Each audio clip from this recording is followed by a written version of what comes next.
Welcome to another insightful episode of Grandma Says. And here's Grandma. And welcome back to Grandma Says. This is kind of a part 2 on establishing your foundations for pre-Kers. Like I said, pre-K is one of the most important times that you're going to have with your kids when it comes to setting boundaries and getting them to learn how to communicate. All of those things are only in your control solely for a very short period of time. Once they start interacting with other people, the things that you've established may or may not be able to hold up. I guess the simplest example of this is school. The kids at home take a nap from 12 to 2 or 12 to 3.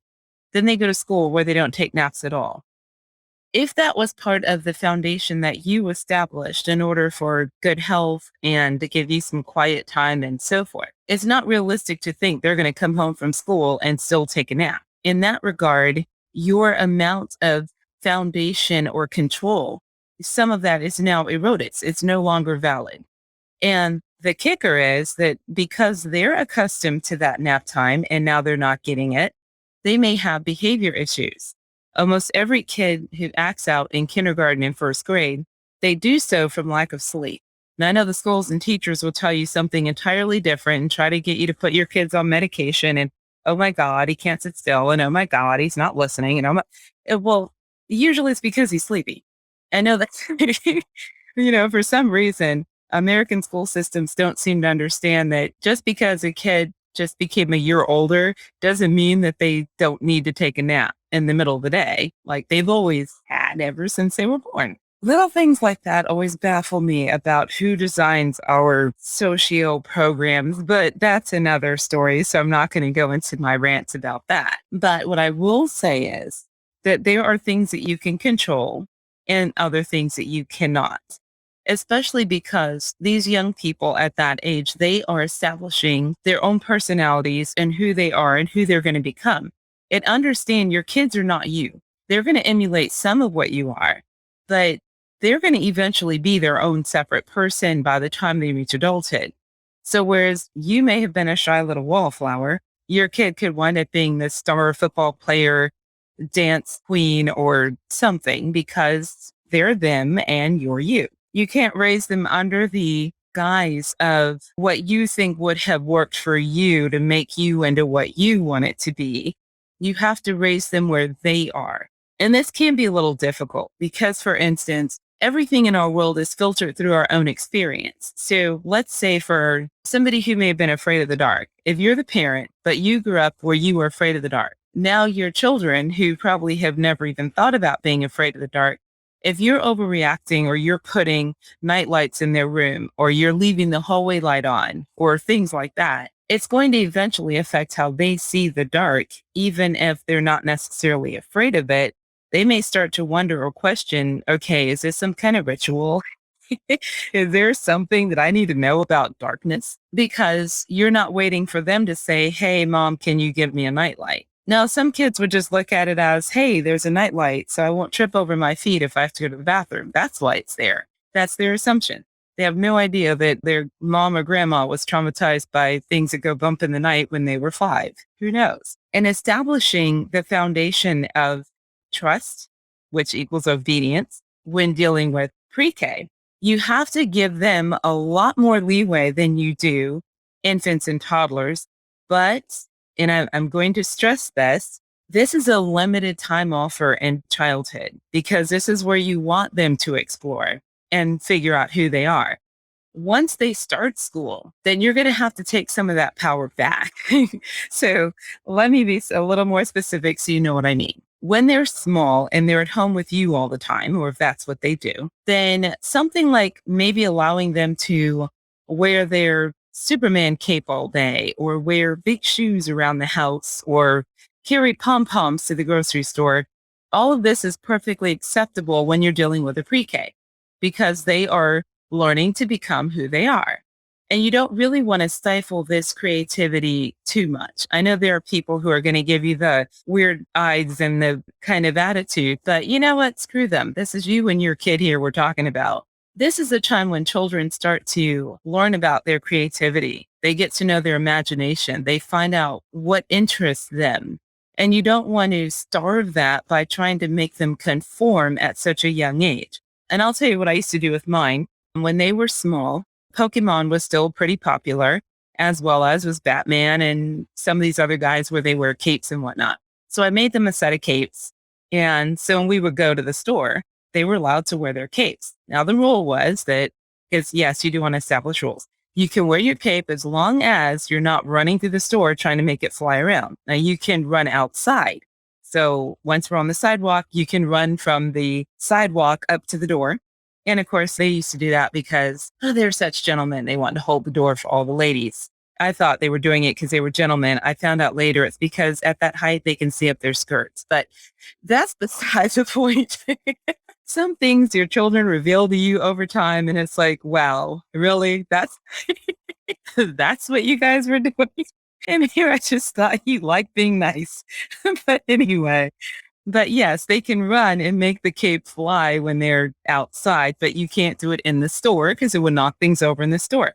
And I give them reasons. If there's a rule, there's a reason in my house. I do not believe in closed end rules that just say, don't run in the house.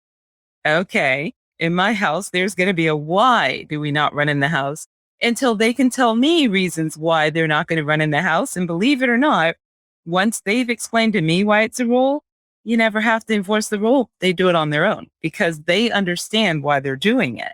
A lot of kids break rules because the rule doesn't make any sense. You can't have cookies after midnight because midnight you'll turn into a gremlin. That doesn't make any sense. So, yeah, sure.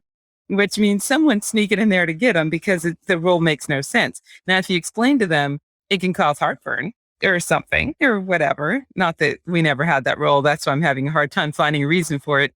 Yeah, I never had stupid rules like that in the house. We have very little rules, believe it or not. Rules don't indicate good behavior at all. In fact, rules are just meant to be broken or forgotten or abused. So in my house, the reason everyone was obedient is because we trusted each other. We all had our own stuff and we didn't have to worry about somebody else messing with it. Everyone had their own drawer in the fridge. Everybody had their own box of crap for the toiletries. Like nobody ever had to worry about running out of toilet paper because they all had their own. And they knew if they were running low to go get another one. And if they saw that there weren't many left, they would say, hey, mom. So that was a level of communication and trust we had with each other. So the house was never in turmoil. We didn't have people running around screaming and fighting and, oh my God, so-and-so took my hairbrush and so-and-so took my toothpaste and so-and-so. You didn't have any of that. Everybody was responsible for their own things. Now that's a bit of the OCD in me, but the fact is, it made it so there was never any fighting among the kids. I used to try to get them to fight. They wouldn't fight. And if anyone wants suggestions on things like that, like how to keep your kids from fighting, feel free to ask in the comment sections or wherever you're hearing this. Send me an email or a note and I'll make a recording.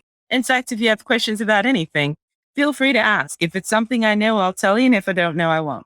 I'll tell you I don't know. Not that there's anything I don't know that I can think of. But anyway, back to the point.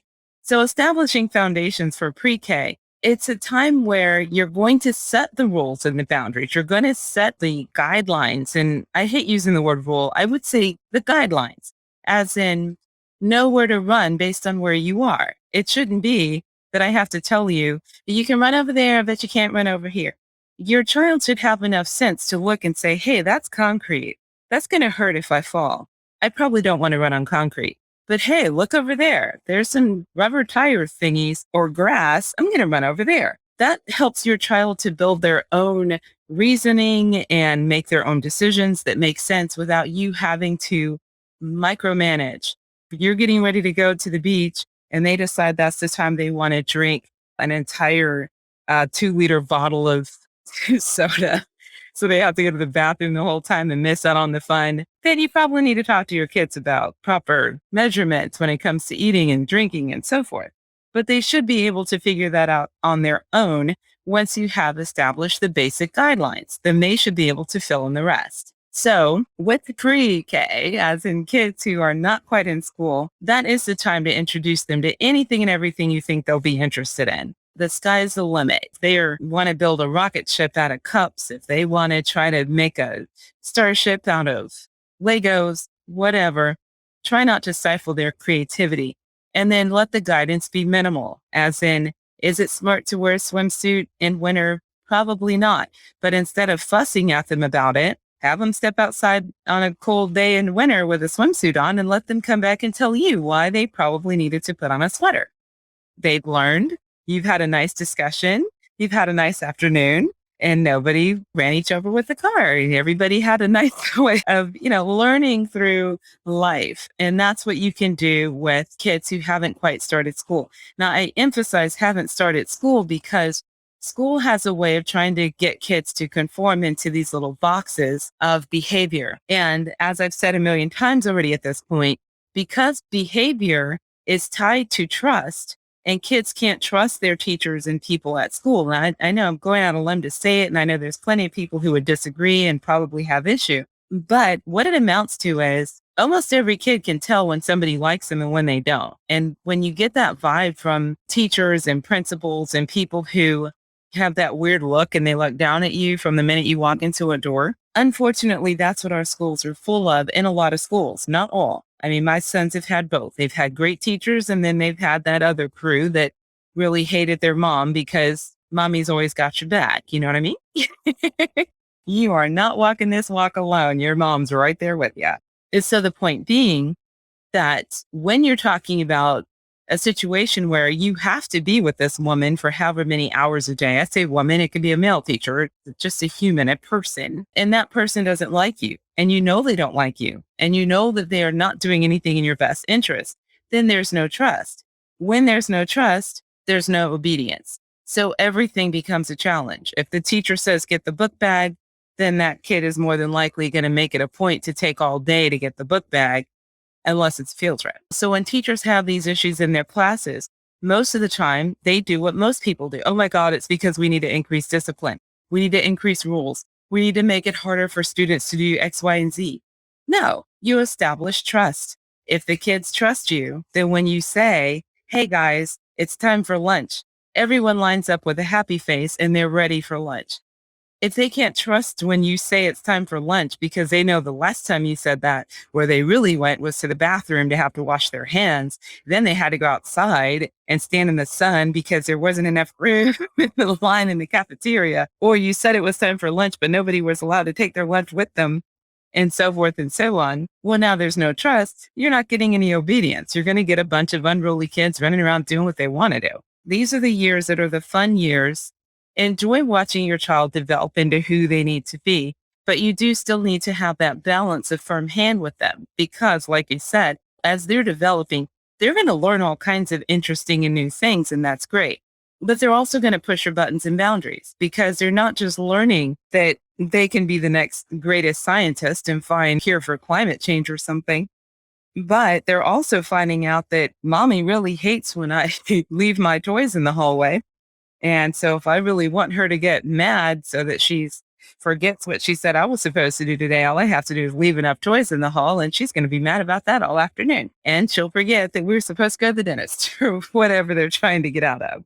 Again, we're going to cover a lot when it comes to that age range, because to me, that is the most important age. Every age is important, but there are those stages in life where that's the stage where if you don't get it right or you don't handle it well, it becomes a lifelong situation that can affect them all the way into adulthood. There's a lot of kids who are like terrified of certain animals because of their encounter with that animal during that age, that 3 to 5 age range. There are people who have really bad habits that were picked up around that 3 to 5 age range. Not to overemphasize it, but the idea is you want to make sure that when you establish that foundation of trust with your kids at this age, that you're also walking that balance beam so they become who they're supposed to be while not driving you crazy in the process. So you can enjoy watching who they turn into or who they're becoming. And if whatever it is that they start to veer off, try to catch it if you can, because unfortunately, not every person on the planet is designed to be the next well-rounded, very smart, save the world person, there are people who they're not necessarily going to be the good guy in the story.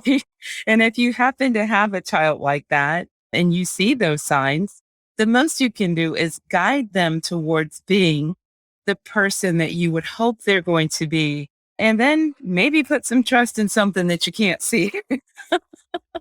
So you prepare for the worst and hope for the best. But nonetheless, don't give up on your kids or anything. Your kids are awesome. No matter what they turn out to be when they get older, no matter what they choose to do, they're still your kid. And you might as well enjoy them.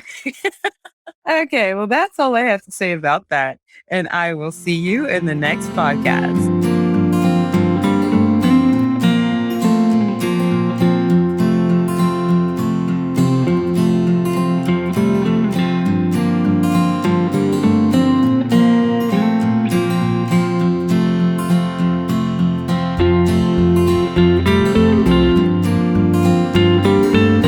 Grandma Says has been a Boss production.